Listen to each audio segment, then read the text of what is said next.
You won't believe what I'm about to share. Honestly, even I wouldn't have believed it had it not happened to me. But life has a funny way of showing us the unimaginable. This story isn't just any story, it's my story, an experience that changed me forever. It all started when my wife, Kavya, and I were visiting her parents' place for a family celebration. It was supposed to be a happy reunion, full of laughter and good food.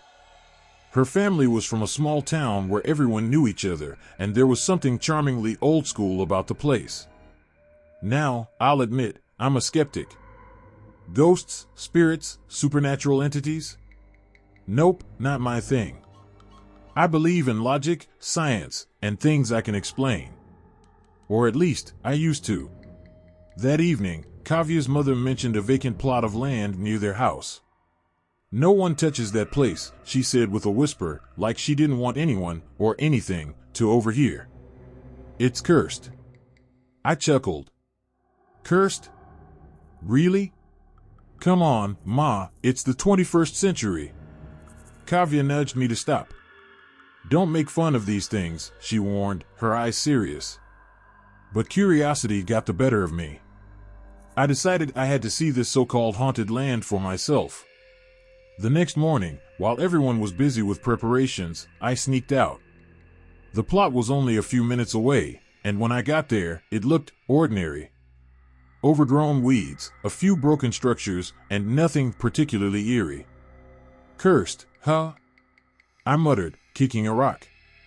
But as I turned to leave, I felt a strange chill run down my spine. The air around me felt heavier, like someone, or something, was watching. I shook it off and laughed. Getting spooked by your own imagination, I told myself. The real nightmare began when I got back home. At first, it was little things. My hands felt cold even in the sweltering heat.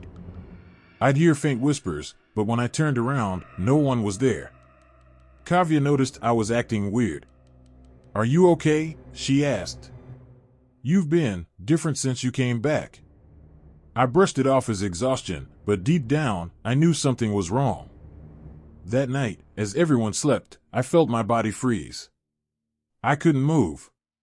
My mind was awake, but it was like something, or someone, had taken control.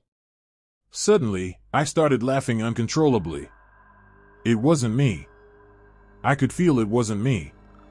The laugh was loud, hysterical, almost inhuman. Kavya woke up, terrified. She shook me, screamed my name, but I couldn't stop. And then, just as suddenly as it started, I collapsed. The next morning, the family called a local priest. You've angered a spirit, he said. I wanted to argue, but how could I explain what was happening to me? The priest performed a ritual, but as soon as he started chanting, I felt a surge of rage. I wasn't in control anymore. I grabbed the priest's hand and threw him across the room. Everyone screamed. Kavya was crying, begging me to stop, but I couldn't. And then, just as I was about to lash out again, I heard a voice inside me. A voice that wasn't mine. Stop. It wasn't a request. It was a command. And just like that, I froze. The priest, now shaken but determined, continued the ritual. He spoke to the spirit inside me, asking it to reveal its identity. What happened next sent chills down everyone's spine. In a voice that wasn't mine, I began to speak. I am Lakshmi. Through me, Lakshmi told her story. She was a transgender woman who had lived in this town years ago. She had been ostracized, mocked, and eventually killed by the very people she had trusted. Her spirit had lingered, seeking justice, and I had unknowingly disturbed her resting place. I don't know how long the ritual lasted, but when it was over, I felt a wave of relief. Lakshmi's spirit had left me, but not before she made one thing clear: her story needed to be told. Since that day, I've been a changed man. I've learned to respect what I don't understand. And I've made it my mission to share Lakshmi's story, so no one forgets her struggle and her strength. So, the next time someone tells you a ghost story, don't laugh. Sometimes, the dead have more to teach us than the living ever could. It's been years, but even now, I can't bring myself to talk about it without shivering. What I experienced at that old mansion changed my life forever. It's a story I don't tell lightly because some things are better left buried. But if you're willing to listen, I'll tell you about the time I came face to face with pure evil. It all started when I got an offer to renovate an abandoned mansion on the outskirts of town. I'm an architect, and projects like these excite me. The mansion, built in 1920, was a sprawling estate with Gothic architecture, tall arched windows, intricate carvings, and a vibe that was both regal and unsettling. Kavya, my wife, was hesitant when I told her about the project. "Why would you want to work on something so eerie? Have you seen the stories about that place?" she asked. I laughed it off. "Ghost stories sell newspapers, Kavya. It's just an old house that needs some TLC. Besides, this project could make my career." She didn't argue further, but I could see the worry in her eyes. The first time I visited the mansion, I'll admit it gave me chills. The gates creaked loudly as I pushed them open, and the air felt colder than it should have. Inside, the house was a picture of decay, dust-covered furniture, broken chandeliers, and peeling wallpaper. But it wasn't just the state of the house that unsettled me. It was the silence. The kind of silence that presses against your ears and makes you feel like you're being watched. I brushed it off and got to work. Over the next few weeks, I spent long hours at the mansion. Kavya stayed behind because, honestly, she hated the place. At first, everything was fine. But then, the strange incidents began. One evening, as I was sketching plans in the study, I heard faint footsteps upstairs. I froze. I was alone, at least, I thought I was. Grabbing a flashlight, I climbed the staircase. "Hello?" I called out. My voice echoed in the empty corridors. The footsteps stopped. I checked every room, but there was no one there.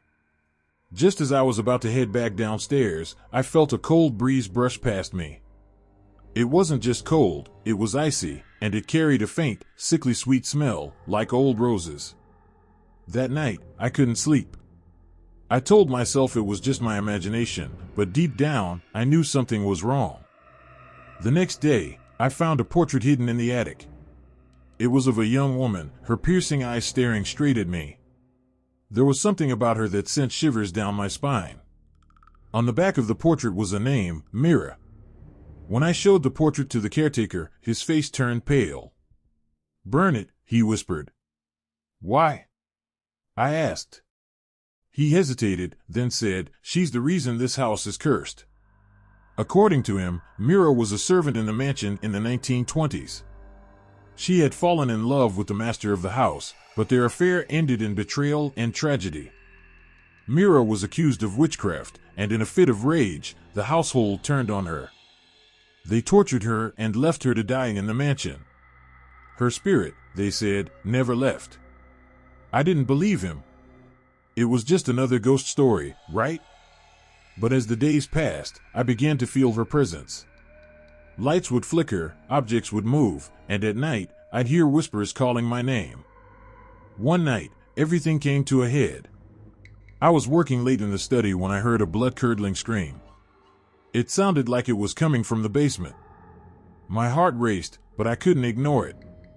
Grabbing a flashlight, I made my way down the creaky stairs. The basement was damp and dark, with a strange smell of decay.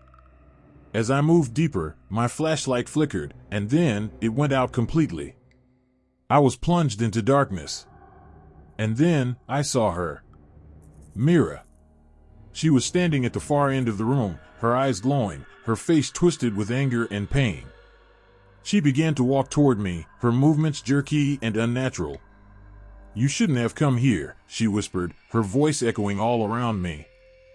I wanted to run, but my legs wouldn't move. All I could do was stare as she came closer and closer. Just as she reached out to grab me, I screamed, "What do you want?" Her expression changed. For a moment, the anger faded, replaced by something that looked like sorrow. "Justice," she whispered. And then, she was gone. The next morning, I packed my things and left the mansion. I never went back. I heard later that the house was sold to someone else, but I couldn't bring myself to ask what happened to them. Even now, I sometimes hear her voice in my dreams, calling my name. I don't know if she'll ever find peace, but I know one thing: some places are haunted not by ghosts, but by the weight of their history. If someone had told me that my life would forever change at exactly 3 a.m., I would have laughed. But here I am, years later, still haunted by that hour, that moment, and everything that happened that night. It all began when I decided to visit the old factory on the outskirts of town. You might have heard about it, an abandoned site surrounded by rumors of suicides, paranormal sightings, and unexplained tragedies. But to me, at the time, it was just an empty building. I was working on a documentary about urban legends, hoping to debunk them. My plan was simple: spend one night inside the factory, capture everything on camera, and prove to the world that ghosts don't exist. My wife, Kavya, was hesitant. "You've heard the stories, haven't you?" she asked, worry etched on her face. "Stories are all they are," I replied with a grin, trying to ease her mind. But truth be told, even I felt a slight unease about the whole thing. There was something about the factory's history that made it hard to ignore. It was said that in the 1980s, the factory owner, Prakash, and several workers had mysteriously died there. Some claimed it was an industrial accident, while others whispered about betrayal and murder. The strangest part? Every tragedy reportedly happened at 3 a.m. Still, I packed my camera gear and headed out, convincing myself that it was all just folklore. I arrived at the factory around midnight. The building stood like a looming shadow, its broken windows and rusted gates almost daring me to enter. As I stepped inside, I felt a strange heaviness in the air, like the walls themselves were holding onto secrets they couldn't let go of. I set up my camera in the main hall, its red recording light blinking steadily. The place was eerily quiet, the only sounds coming from the creaks of the old structure and the occasional rustle of the wind. For the first hour, nothing happened. I walked around, filming every corner, talking to the camera about the history of the factory. At one point, I even joked, "If there's anyone here, now's your chance to make your presence known." Big mistake. Around 2 a.m., things started to change. I heard faint whispers. At first, I thought it was the wind, but the whispers grew louder, more distinct. They sounded like someone calling my name. I turned the camera toward the direction of the sound and said, "Hello? Is someone there?" My voice echoed, but no one answered. As I stood there, trying to rationalize what I'd heard, the temperature dropped suddenly. My breath formed small clouds in the freezing air, and the camera began to glitch, its screen flickering. I decided to move to another part of the factory. Maybe the equipment was malfunctioning because of the cold, I told myself. But deep down, I knew something wasn't right. By 3 a.m., the atmosphere had become oppressive. The air felt thick, almost suffocating, and the whispers had returned, louder this time, surrounding me from all sides. I was standing in what used to be the factory's control room when I heard a loud bang behind me. Whipping around, I saw a chair that had been lying in the corner now standing upright. My heart raced. I grabbed the camera, pointing it toward the chair. That's when I saw her. A woman stood at the far end of the room, her long hair covering her face. She wore what looked like a factory uniform, torn and stained. Her head was tilted slightly, and although I couldn't see her eyes, I felt them staring straight at me. Who are you?" I stammered. She didn't answer. Instead, she began walking toward me, her movements slow and deliberate. I stumbled back, tripping over debris and falling to the floor. Suddenly, the lights flickered, and she vanished. I scrambled to my feet, trying to make sense of what just happened. That's when I noticed something scrawled on the dusty control panel in front of me. It wasn't there before. In jagged, hurried letters, it read, "Leave. You're not safe." I didn't need to be told twice. I grabbed my camera and bolted for the exit. But the factory wasn't ready to let me go so easily. As I ran through the corridors, the whispers grew into agonized screams. Doors slammed shut around me, and shadows danced on the walls. At one point, I swear I felt someone grab my arm, but when I turned, no one was there. Finally, I burst through the main doors and into the cold night air. I didn't stop running until I reached my car. When I got home, Kavya was waiting for me, tears in her eyes. "I told you not to go," she said, hugging me tightly. I didn't tell her everything, not at first. But when I reviewed the footage the next day, my blood ran cold. The woman I saw in the control room? She was on the tape. But what chilled me even more was the final shot, taken just before I left the factory. As I ran for the exit, the camera caught a glimpse of the main hall. Standing there, in the middle of the room, was a group of shadowy figures, all staring silently at the camera. I've never gone back to that factory, and I never will. But sometimes, at 3 a.m., I wake up to the sound of whispers. If you enjoyed this story, don't forget to like this video to show your support and help us create more content like this. Share it with your friends and family who love thrilling and spooky tales. Comment below your thoughts, theories, or your own scary experiences. I'd love to hear from you. Subscribe to TerraFlix and hit the bell icon to never miss a chilling story. Stay tuned for more spine-tingling adventures.